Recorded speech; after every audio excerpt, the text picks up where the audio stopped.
Marwari media आप देख रहे हैं। आज है 15 जुलाई 2024 सोमवार का दिन और हिंदू तिथि आषाढ़ माह की नवमी है और सुबह 7:19 के उपरांत 10वीं तिथि भी शुरू हो जाएगी। चलिए नजर डाल लेते हैं आज की बड़ी खबरों पर। शुरुआत कर देते हैं दुनिया की सबसे बड़ी खबर के साथ। बड़ी खबर अमेरिका के पूर्व राष्ट्रपति डोनाल्ड ट्रंप के ऊपर हुए जानलेवा हमले की तस्वीरें जिसने भी देखी उसे यकीन नहीं हो रहा है। चुनावी रैली में ताबड़तोड़ गोलियां चली और एक गोली ट्रंप के कानों को छूती हुई निकल गई। इस हमले में उनकी जान बाल बाल बची, लेकिन पेंसिल्वेनिया की रैली में हुई ये घटना तमाम सवाल भी खड़े कर गई। सबसे बड़ा सवाल तो यह है कि कैसे एक दुनिया के सबसे शक्तिशाली मुल्क के पूर्व राष्ट्रपति की सुरक्षा में इतनी बड़ी चूक हुई। कैसे हमलावर ट्रंप की चुनावी रैली के इतने करीब हथियार लेकर पहुंच गया। कैसे ट्रंप के सुरक्षा घेरे में तैनात एजेंसी को इसकी भनक तक नहीं लगी। ट्रंप पर हुए इस हमले में वहां रैली में मौजूद एक व्यक्ति की मौत हो गई, 2 गंभीर रूप से घायल हो गए। पेंसिल्वेनिया पुलिस ने बताया कि ट्रंप पर करीब 400 फीट दूर मौजूद इमारत की छत से फायरिंग की गई। AR-15 राइफल से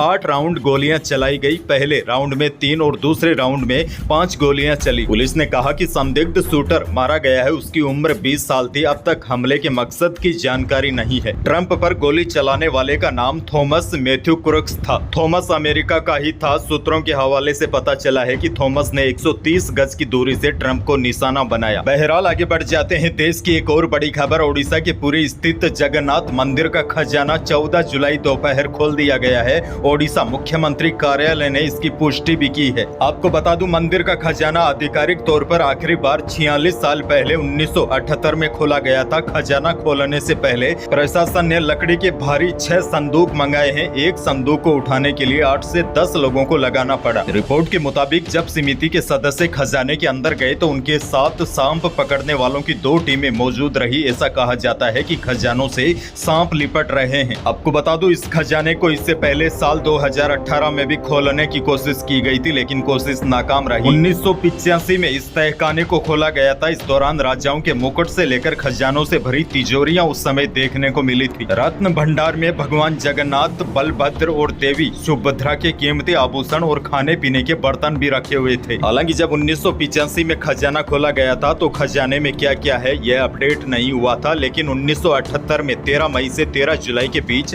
रत्न भंडार में मौजूद सामानों की जो सूची बनी उसमें करीब 128 किलो सोना और 222 किलो चांदी होने की बात कही गई। इसके अलावा सोने और चांदी की कई वस्तुओं का तो आंकलन तक नहीं किया गया। 1978 के बाद अब तक मंदिर के पास कितनी संपत्ति आई है इसका भी कोई अंदाजा नहीं है। वहीं आपको बता दूं, कुछ न कुछ तो बड़ा रहस्य छुपा है। कल जब 14 जुलाई 2024 को रत्न भंडार का दूसरा दरवाजा खुला तो एसपी बेहोश हो गए। एसपी पिनाक मिश्रा रत्न भंडार के पास बेहोश हो गए। डॉक्टर उनका इलाज कर रहे हैं। हालांकि उनके बेहोश होने का कारण पता नहीं चल सका है। यहाँ कितना खजाना है इसको लेकर अब गिनती शुरू हो गई है। देखना होगा यहाँ पर कितना बड़ा खजाना सामने आता है। बहरहाल आगे बढ़ जाते हैं। राजस्थान से बड़ी खबर। PWD मंत्री झाबर सिंह खर्रा ने कहा है कि जिन लोगों के 2-3 से ज्यादा बच्चे हैं उन्हें सरकारी योजनाओं का फायदा नहीं दिया जाएगा। इसके लिए सरकार काम कर रही है और जल्द ही इसको लेकर कानून लेकर आएगी। मंत्री ने यह बयान रविवार सुबह 11 बजे पाली दौरे के दौरान जिला परिषद सभागार में पत्रकारों को संबोधित करते हुए दिया।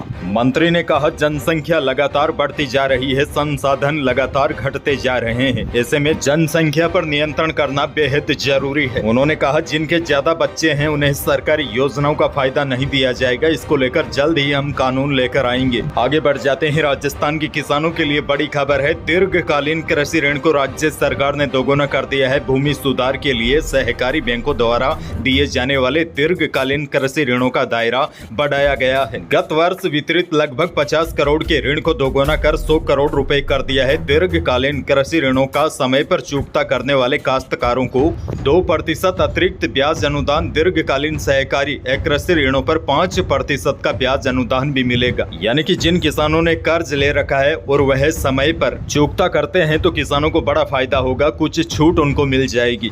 आगे बढ़ जाते हैं राजस्थान से एक और बड़ी खबर। अगर आप सीएनजी ऑटो से एयरपोर्ट जाएंगे तो यह आपको अब सस्ता पड़ेगा, लेकिन एयरपोर्ट से उड़ान भरना महंगा हो गया है, क्योंकि अब आपको टिकट के अलावा पहले से 2 गुना विकास शुल्क भी चुकाना होगा। दरअसल बजट घोषणा के बाद सीएनजी करीब 3 रुपए प्रति किलोग्राम सस्ती हो गई है, तो एयरपोर्ट से उड़ान भरने के लिए विकास शुल्क 1 अगस्त से 805 रुपए वसूला जाएगा। राजधानी जयपुर में सीएनजी सप्लाई करने वाले टोरेंट और राजस्थान स्टेट गैस ने बजट घोषणा के 3 दिन बाद दाम घटा दिए हैं। शनिवार से सीएनजी की कीमत 3.9 रुपए प्रति किलोग्राम कम हो गई है। खैर आगे बढ़ते हैं, बड़ी खबर। राष्ट्रीय करणी सेना के अध्यक्ष शिव सिंह शेखावत और श्री राजपूत करणी सेना के अध्यक्ष महिपाल सिंह मकराना के बीच मारपीट व फायरिंग के बाद अब सुलह हो गई है। दोनों ही पक्षों ने राजीनामा कर लिया है। महिपाल सिंह मकराना और शिव सिंह शेखावत ने बयान जारी कर कहा है कि हमारे बीच में अब कोई भी विवाद नहीं है। बहरहाल आगे बढ़ जाते हैं, राजस्थान से एक और बड़ी खबर। जनजाति मंत्री बाबूलाल खराड़ी ने कहा है, शिक्षा, रोजगार